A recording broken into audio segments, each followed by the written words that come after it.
Station 5. Take a look at the all-state playoff predictor. See who has the best chance of making the college football playoff. At least according to the playoff predictor, 3 teams have separated themselves, as we've touched on. Alabama, Ohio State, and Clemson, all with a better than 70% chance. Wisconsin hanging around at number 4, but as I alluded to earlier, Graham Mertz, who was sensational opening night, is tested positive for the coronavirus. That means he's out for 21 days. Their presumptive starter, Jack Cohn, had already been injured and was out, and now Mertz's backup also out due to testing positive. So they're going to be well down on the depth chart in terms of finding a quarterback to start. But really, above that, you have Clemson, Alabama, Ohio State. David, is the separation as big as it seems between those 3 and the rest? Well, I think it is because of what we just mentioned earlier. I think you got to be able to score points, and those 3 quarterbacks. By the way, Justin Fields, we talked about Graham on Friday night lighting it up. He just kind of went out there and did the same exact thing. I mean, just unbelievable. And then he can run, he can throw. So it's ridiculous. But yeah, I think they have, because you're going to get consistency with their offense. I think there's separation. I think Clemson separated themselves as the number 1 team. I think Alabama's separated themselves as number 2, and then Ohio State separated themselves as number 3. So I think those 3, there's a gap, but I also think there's a gap between those 3 as well, Reese. Reese, I would just add that I think the reputation of those 3 teams separates them from the rest of the pack. But, Alabama, what they've done, Clemson, what they've done, Ohio State, what they've done. But if you're just looking at 2020, we just talked about just the one game for Ohio State. And while they put up points and they got a great passing game and an elite quarterback that's a difference maker, they still are a work in product, or a work in process, obviously, because, they played one game. So I don't know if I would put them there yet, personally, after watching them against Nebraska. I still think that, I can't wait to see, how great teams improve from week 1 to week 2. But those great Ohio State teams from 14 when they won it all, 15, 16, 17, 19, those teams had difference makers. We just talked about at the defensive line spot, the running back spot. And right now we're still watching. So, Joey, in the Big Ten alone, forget the nation, we've seen an improved Michigan team after 1 week. Who knows what's going on with Wisconsin with their quarterback situation. So I think Ohio State's not quite up there yet after what we saw against Nebraska, but we'll know a lot more Saturday night when they get done playing at State College. I agree with you. And quite honestly, what my ear hears you saying, Herb, is basically you agree with what I said to start the show. You just didn't want to agree then, but you come back around like you always do, and you agree with what I said, that Ohio State hadn't quite made that jump to separate from everyone else. Now, we expect them to. We know that they're talented. But I would agree with you in saying that Michigan team that we watched play Minnesota looked really good. And so there isn't that tremendous separation that we expected to see this past weekend and what Ohio State did on the field. But by the end of this, and we all expect to see that separation. But as we sit here today, I think Notre Dame has an argument just because they were able to actually throw a couple passes. We didn't know that they could throw the ball. Now, they went against a Pitt defense that has been in a struggle, but still Ian Book had his best game throwing the football, which makes them different. And Georgia has a championship-level defense. We're talking mostly offense, and when we're talking about these top 3 teams, Georgia probably has the best defense out of anyone. So it's going to be tough for them to get there. But at the same time, I wouldn't see a great separation between those top 3 and the teams behind them.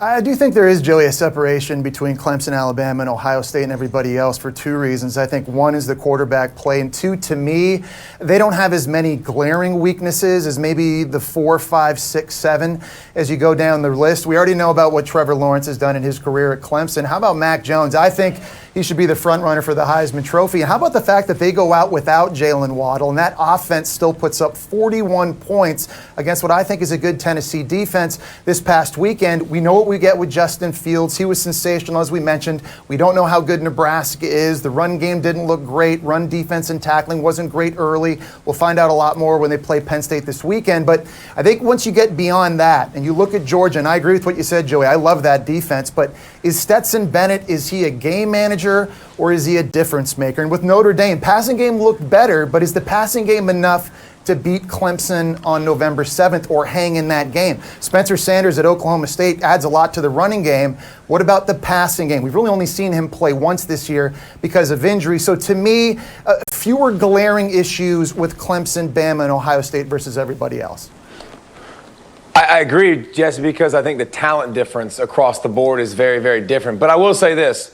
I think no Jalen Waddle will make a big difference. I mean, you watched that Georgia game. It was his ability to go 90 and open up the game and change the game. His ability in the return game, whether it be punt or kickoffs, his explosive nature. I do think that's something to watch. I know Mac Jones is going to cover it up and he's going to make big plays. But when you start to play really good corners down the stretch and you can now double Devontae Smith, and listen, I know Michi's good and those other guys are good, but I would take my chances with them beating me rather than a guy that runs 4.2 for God's sakes.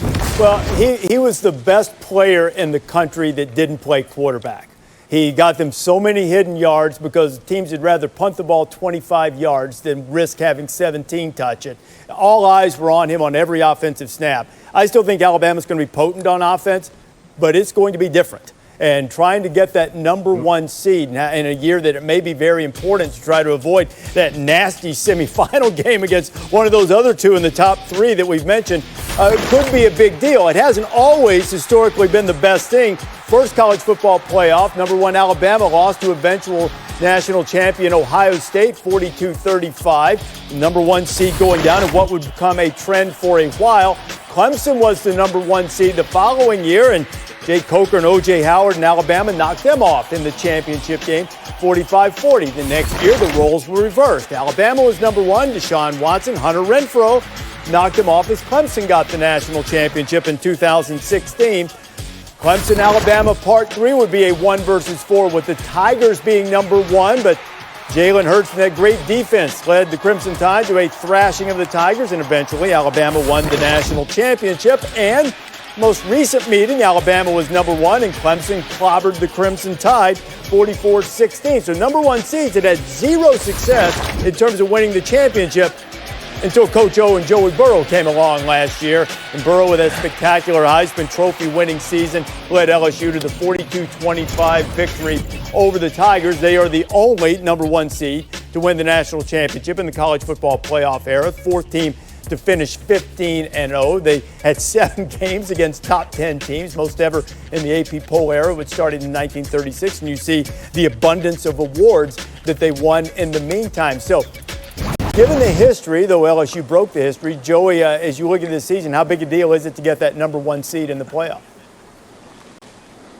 Well, I think it is pretty big, but I think every year, we got so much football left to be played, and eventually, we won't do it in this show, but eventually you'll start asking us who can come from 15 or lower and get into the playoff. We're going to do that game later on. And so that number one seed will have the chance to avoid the teams that you guys love, which is Ohio State, Bama, or Clemson, and get into that fourth spot. I mean, whether it's a Notre Dame, a Cincinnati, Georgia's going to struggle to get there because they have to play Bama again to win the SEC championship. That's important in this season, I would guess, more than other seasons. And so whoever gets there in that fourth spot is going to have to see Trevor Lawrence, Travis Etienne, Clemson motivated, ready to go. Believe me, that is a tough spot to be in, but it is going to be a fight to get to number one. Hey, Reese, I just want to ask a question before I give you that answer. Do we still allow the committee to say, number one, what's the easiest bowl game for you to get to between the two semis? Is that still a rule in the middle of They try COVID? to make it, they try to not give the lower ones a geographical disadvantage, yes. Okay, if that still applies, then this number one seed to me is huge, because if you're talking about, is it going to be Clemson? Is it going to be Alabama? Is it going to be Ohio State? You're talking about playing in New Orleans, where it's pretty simple travel, versus going all the way out to Pasadena to play in the Rose Bowl if you're 2 or 3, more than likely. So if it's one of those teams anyway. So I think it's a big deal. I think, how coaches are big on logistics and trying to get back and trying to get ready. If you happen to win that game, get ready for the next one.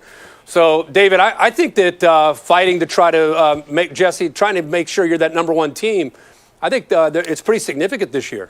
Yeah, I agree, Kirk. I ultimately, look, I think it comes down to two things. One, what you just said, avoiding the home field disadvantage in the semifinal. But two, it's really just about the easiest path to the national championship game, the path of least resistance. If it's going to be Clemson, Alabama, Ohio State in some order, if you're that one seed, you get to avoid the other two in the semifinal. We look at last year, LSU playing Oklahoma. That was a much easier game for the one seed LSU than what we saw in that other semifinal that was epic between Ohio State and Clemson. So to me, really, that's what this comes down to. At the end of the day, David, good's going to play good, and you're going to have to beat someone really, really good to win a national championship. But whoever finishes number one, I really think it comes down to those two things.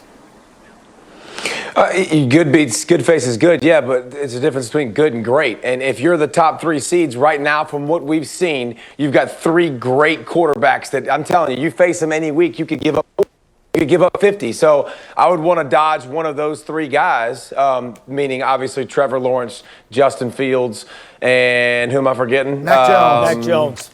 Mac Jones, who's balling out of his mind, and I shouldn't forget him. So, I mean, but you get to avoid that. And I think what y'all said with travel is important because here's the thing. If you go to L.A., you waste a day now coming back to get everybody recharged. Yeah. And you know coaches, they're going to talk about that. They're going to absolutely hate that because it's a whole day. I only got 10 days to prepare. I'm sacrificing one right now for travel, so that is a big deal to the coaches. And don't forget, too, travel's different right now, too, with the whole pandemic issue and trying to navigate that as well, Kirk.